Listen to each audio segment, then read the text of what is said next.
चलिए अब देख लेते हैं खबरें विस्तार से। और सबसे पहले पाकुड़ से खबर आई है। पाकुड़ पुलिस का अमानवीय चेहरा सामने आया है। यहां नगर थाना के पास कोविड चेक पोस्ट पर गर्भवती महिला के साथ बदतमीजी की गई है। नगर थाना प्रभारी और एसआई पर जबरन थाने में 1.5 घंटा रोकने और हेलमेट नहीं पहनने के लिए 500 रुपए का जुर्माना लगाया गया है। वहीं इसके विरोध में आवाज उठाने पर पति से पुलिस कर्मियों ने गाली गलौज की, साथ ही पिटाई भी की गई। ये तब हुआ जब सरकार की ओर से स्वास्थ्य सुरक्षा सप्ताह के दौरान मेडिकल इमरजेंसी में जाने वालों को छूट दी गई है। इधर नगर थाना प्रभारी ने लगे आरोपों पर सफाई दी और किसी भी तरह के दुर्व्यवहार से इनकार किया। ऐसे में सवाल उठ रहे हैं कि क्या थाना प्रभारी को सरकार की ओर से जारी नियमों की जानकारी नहीं है? वहीं गर्भवती से बदसलूकी करने वाले पुलिस अधिकारियों और जवानों पर कब तक कार्रवाई होगी, ये देखने वाली बात है।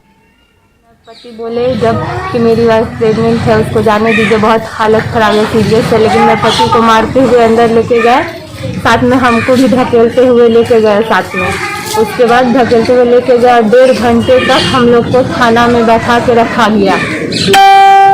ऊपर से मैं पति को मारे और मतलब मारने के बाद 500 रुपया का जुर्माना भी भरना पड़ा, हेलमेट नहीं पहने थे इसलिए। तो थाना प्रभारी ने थाना वाले के मौजूदगी में 4-5 पुलिसकर्मी के द्वारा बोला गया इसको अंदर किया जाए गाड़ी के साथ। मेरी वाइफ को मुझे धक्का मारते हुए गाड़ी के साथ मुझे थाना के अंदर घुसाया गया। उसी में एसआई राजकिशोर यादव जी थाना से बाहर की ओर आ रहे थे।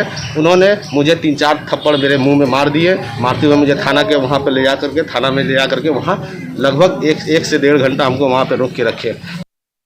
साहेबगंज में खुलेआम लॉकडाउन की धज्जियां उड़ा रही है। नाव के जरिए लोग बंगाल से आ जा रहे हैं और इस दौरान नाव पर ना तो सोशल डिस्टेंसिंग रहती है, ना किसी तरह के कोविड गाइडलाइन का पालन किया जा रहा है। तस्वीरों में आप खुद देख सकते हैं कि एक नाव है और उस पर कितने ज्यादा लोग बैठे हुए हैं। वैसे में आप खुद अंदाजा लगाइए कि वहां पर कैसे सोशल डिस्टेंसिंग फॉलो किया जा सकेगा। वहीं बंगाल से चिप्स लेने के लिए रोजाना सैकड़ों ट्रक आ रहे हैं। बंगाल से स्टोन चिप्स लेने के लिए ट्रक साहिबगंज के मिर्जा चौकी, बरहड़वा, पतना, बरहेट और बोरियो समेत कई प्रखंड में आते हैं। और इस दौरान बंगाल से आए ड्राइवर खलासी यहां 10 से 14 घंटे तक रुकते भी हैं, जिससे संक्रमण का खतरा बना रहता है। ऐसी सूचना मिली है कि लॉकडाउन का उल्लंघन करते हुए नाव के द्वारा बंगाल पैसेंजर ले जाया जा रहा है। इसका सख्ती से अनुपालन होगा। कोई भी नाव पैसेंजर लेकर बंगाल की तरफ लॉकडाउन का उल्लंघन करते हुए नहीं जाएगा। इसी को सुनिश्चित करने के लिए हम आए हैं और यहाँ बल और पदाधिकारी दोनों की परमानेंट पोस्टिंग की जा रही है, जो निगरानी रखेंगे किसी की तरह का नाव उस पार पैसेंजर को लेकर नहीं जाए। और साहिबगंज में कोरोना की वैक्सीन लेने के लिए लोगों की भीड़ उमड़ रही है, लेकिन इस दौरान कोरोना गाइडलाइन की खुलेआम धज्जियां उड़ाई गई। टीकाकरण केंद्र पर सोशल डिस्टेंसिंग का पालन नहीं किया जा रहा है। इस भीड़ में अगर एक भी व्यक्ति संक्रमित रहा तो कोरोना का संक्रमण फैल सकता है।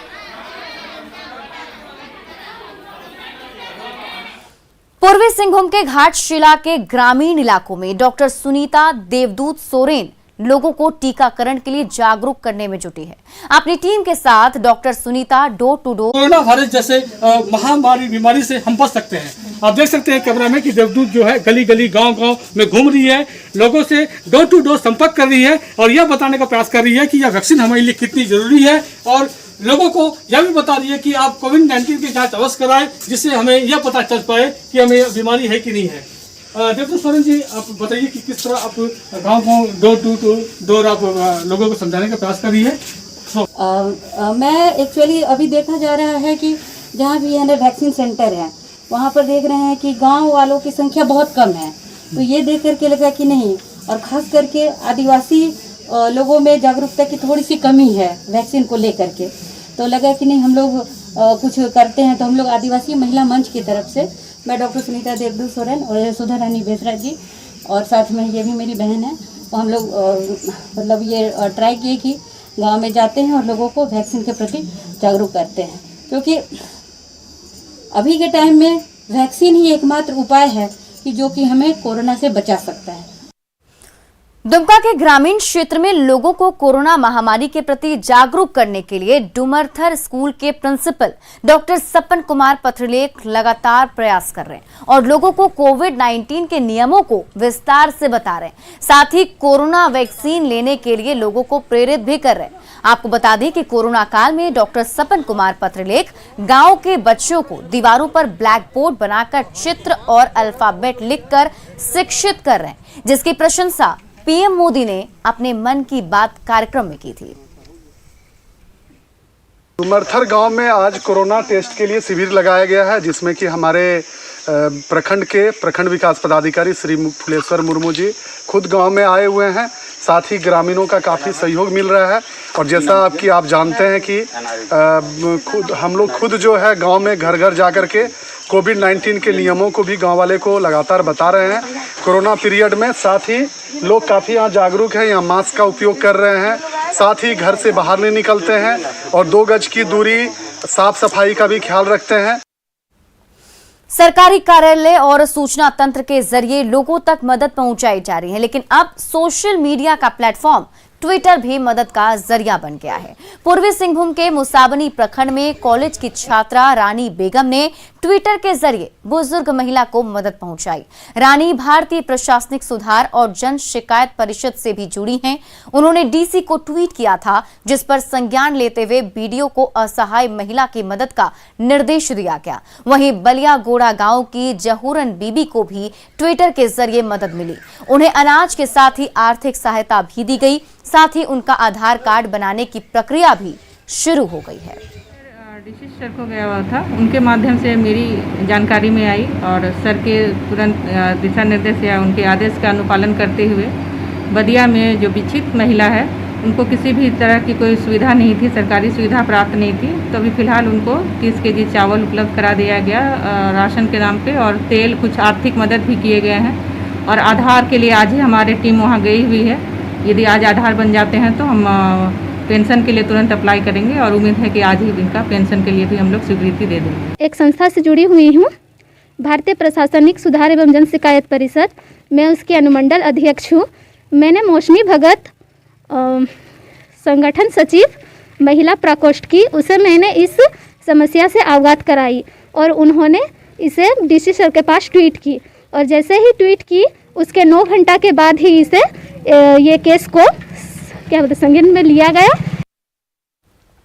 कोडरमा एसपी एहतेशाम वकारिब एमबीबीएस और एमडी की पढ़ाई करने के बाद आईपीएस बने और कोरोना काल में उनका डॉक्टर का रूप सामने आया है। जिले के सुदूर ग्रामीण इलाकों में एसपी ने सामुदायिक पुलिसिंग के तहत आयोजित कार्यक्रम में लोगों की जांच की और उन्हें दवा के साथ जरूरी सलाह भी दिए। कोरोना रिपोर्ट निगेटिव आने के बाद सरकारी डेडिकेटेड कोविड अस्पताल पहुंचे। एसपी ने डॉक्टरों से ट्रीटमेंट प्रोटोकॉल पर चर्चा की, साथ ही मरीजों से मुलाकात कर उनका हौसला भी बढ़ाया और सभी के जल्द स्वस्थ होने की कामना की।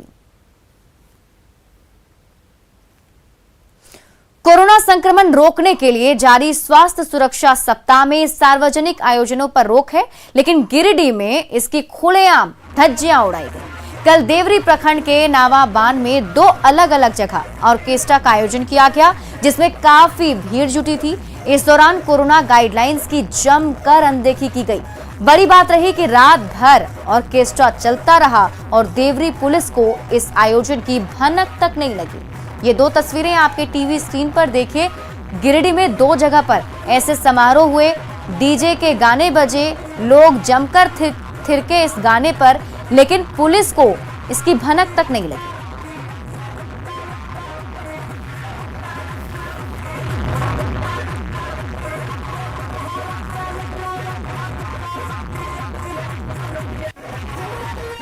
और न्यूज 18 पर खबर चलने पर बौखलाई पुलिस। देवरी थाना प्रभारी ने न्यूज 18 के रिपोर्टर को धमकी दी है। ये बड़ी खबर आपको बता रहे, देखिए न्यूज 18 पर खबर चलने के बाद पुलिस बौखला गई है। देवरी थाना प्रभारी संतोष मंडल ने रिपोर्टर को धमकी दी है। थाना प्रभारी संतोष मंडल की तरफ से धमकी दिया गया है। न्यूज 18 के रिपोर्टर को ये धमकी दी गई है। और ये तस्वीरें हमने आपको दिखाई थी। ये देखिए, गिरिडीह में खुलेआम इस तरीके से समारोह का आयोजन किया गया, जबकि लॉकडाउन के इस वक्त में ऐसी समारोह पर पाबंदियां लगाई गई हैं, लेकिन फिर भी इस तरीके से आयोजन किया गया और पुलिस को इसकी भनक नहीं थी। इस खबर पर अधिक जानकारी के साथ हमारे सहयोगी एजाज अहमद जुड़े हुए हैं, उनसे ही अपडेट लेते हैं।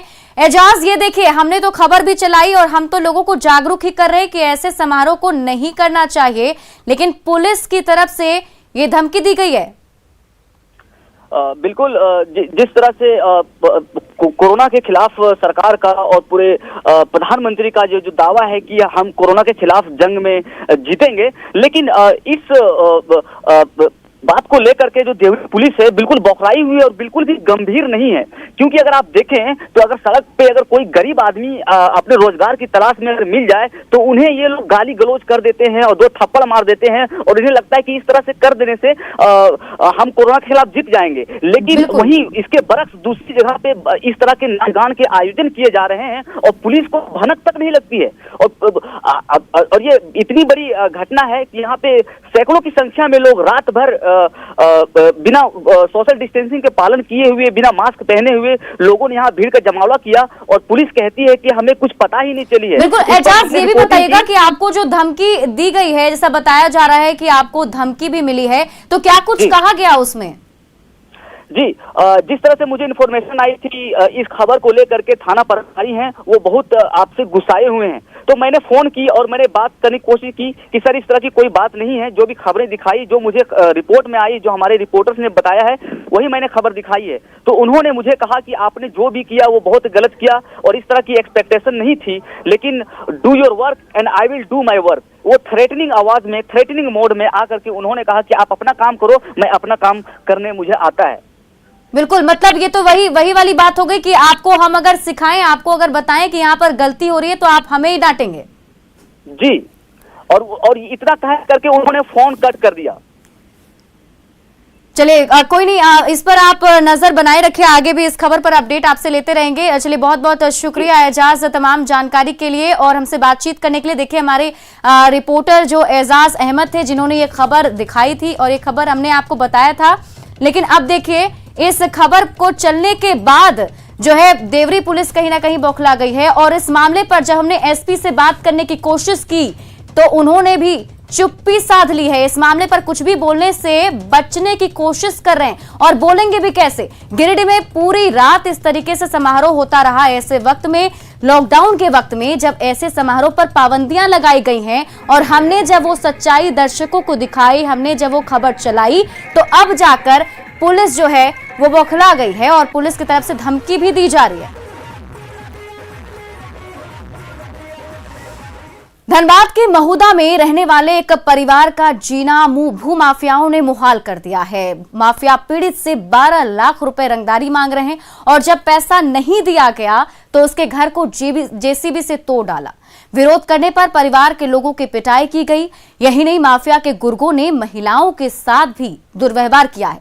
माफिया के डर से पीड़ित परिवार के लोग सहमे हुए हैं और पीड़ित इदरिस मियां ने महुदा थाने में शिकायत की है, जिसमें महुदा के ही लियाकत अंसारी, लुकमान अंसारी, कृष्णा महतो और विष्णु महतो को आरोपी बनाया गया है।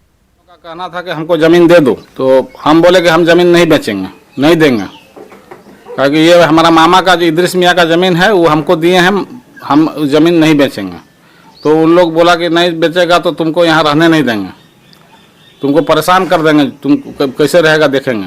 नवनिर्माण घर को जेसीबी से तोड़ने एवं रंगदारी मांगने का आरोप लगाए हैं 4 व्यक्ति पर और इसका कांड दर्ज कर लिया गया है, अनुसंधान जारी। धनबाद के बाघमारा के रहने वाले कोयला कारोबारी प्रमोद सिंह से अपराधियों ने 50 लाख रुपए की रंगदारी मांगी।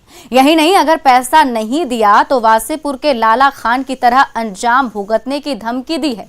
धमकी मिलने के बाद कारोबारी और परिवार दहशत में है। जिस शख्स ने कॉल किया उसने अपना नाम छोटे सिंह और शूटर अमन सिंह का भाई बताया है। कारोबारी ने बाघमारा थाने में शिकायत की है। तो मैं उठाया तो उन्होंने कहा कि मैं अमन सिंह भाई छोटे सिंह बोल रहा हूँ और मुझे 50 लाख रुपए की रंगदारी चाहिए।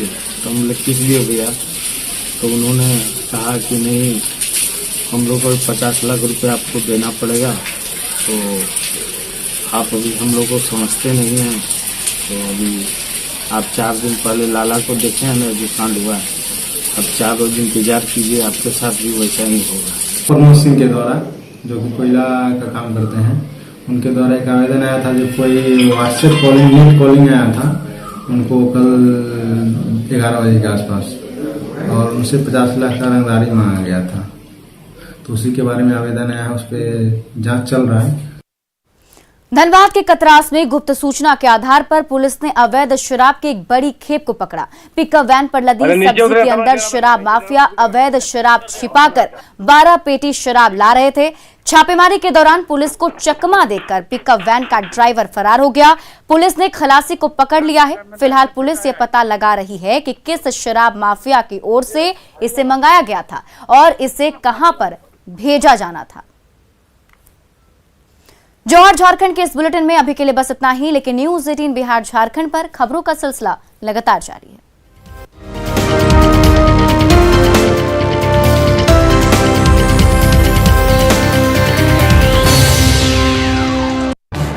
इस न्यूज़